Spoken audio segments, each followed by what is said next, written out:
My name is Eva Tiamat Baphomet Medusa, also known as the Dragon Lady. Scary, right?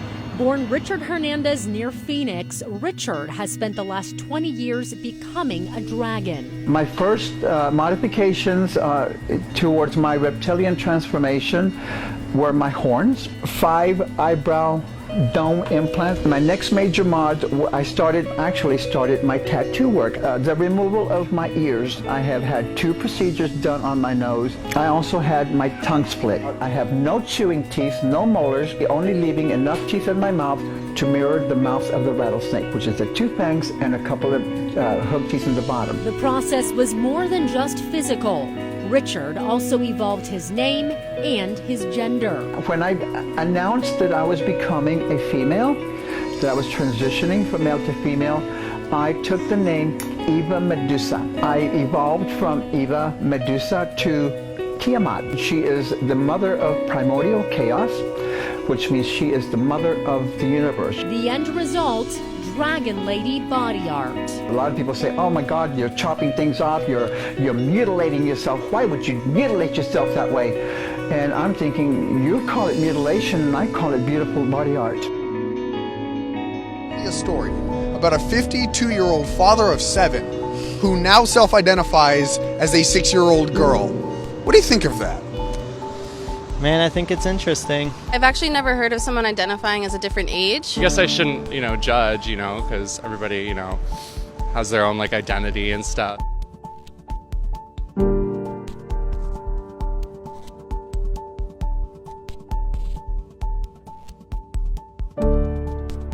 It's liberated me, and I don't have to act my age. And by not acting my age, I don't have to deal with the reality that was my past.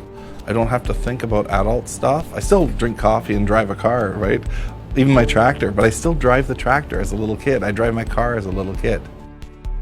Our culture is so unwilling to define boundaries, so afraid of being perceived as judgmental, that they won't even recognize simple traits like age, sex, or skin color as unchangeable. If I were to say, I feel black, does that make me black? Not necessarily, it doesn't. I believe you just are what you are. I don't think you really become or be anything. I don't think so, because that's a biological law. There should be a difference between mental state and biological appearance. If a 65-pound woman came up to me and said, I'm fat, the kind, compassionate thing to do is to help her see herself in a way that conforms to reality. So is there any limit to what somebody can self-identify as? If you can find the resources to be the thing you want to be, you can do that. We're not ready for that.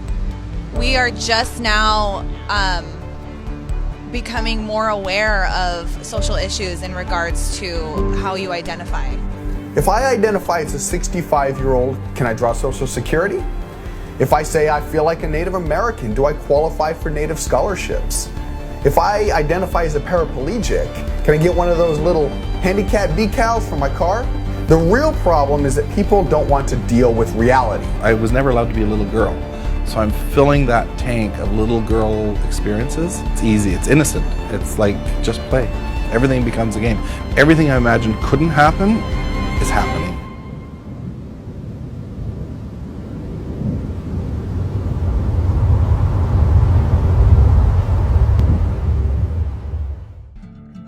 There's been a lot of talk about identity lately, but how far does it go? And is it possible to be wrong? We went to the University of Washington to find out. Are you aware of the debate happening in Washington State around the ability to access bathrooms, locker rooms, spas based on gender identity and gender expression? I think people should be able to have access to the facility. I think bathrooms could and potentially should be gender neutral because there doesn't need to be a classification for differences. I think people definitely should have the ability to go into whichever locker room they want. I feel like at least public universities should do their best to accommodate for those who do not have a specific gender identity. You know, whether you identify as male or female and whether your sex at birth is matching to that, you should be able to utilize the resources. So if I told you that I was a woman, what would your response be? Good for you. Okay. Like, yeah. Nice to meet you. I'll be like, what? Really? I don't have a problem with it. I'd ask you how you came to that conclusion. If I told you that I was Chinese, what would your response be? I mean, I might be a little surprised, but I would say, good for you. Like, yeah, be who you are. I would maybe think you had some Chinese ancestor. I would ask you how you similarly came to that conclusion and why you came to that conclusion. I would have a lot of questions, just because on the outside I would assume that you're a white man. If I told you that I was 7 years old, what would your response be? I wouldn't believe that immediately. I probably wouldn't believe it, but I mean, it wouldn't really bother me that much to go out of my way and tell you, no, you're wrong. I'd just be like, oh, okay, he wants to say he's 7 years old. If you feel 7 at heart, then then so be it. Yeah, good for you. So if I wanted to enroll in a first grade class, do you think I should be allowed to? Probably not, I guess. I mean, unless you haven't completed first grade up to this point and for some reason need to do that now. If that's where you feel like mentally you should be, then I feel like there are communities that would accept you for that. I would say so long as you're not hindering society and you're not causing harm to other people, I feel like that should be an okay thing. If I told you I'm 6 feet 5 inches, what would you say?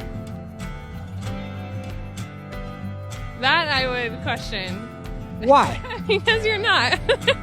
No, I don't think you're 6'5". If you truly believed you're 6'5", I don't think it's harmful. I think it's fine if you believe that. It doesn't matter to me if you think you're taller than you are. So you'd be willing to tell me I'm wrong? I wouldn't tell you you're wrong. No, but I say that I don't think that you are. I feel like that's not my place as like another human to say someone is wrong or to draw lines or boundaries. No, I mean, I wouldn't just go like, oh, you're wrong, like that's wrong to believe in it, because I mean, again, it doesn't really bother me what you want to think about your height or anything. So I can be a Chinese woman. You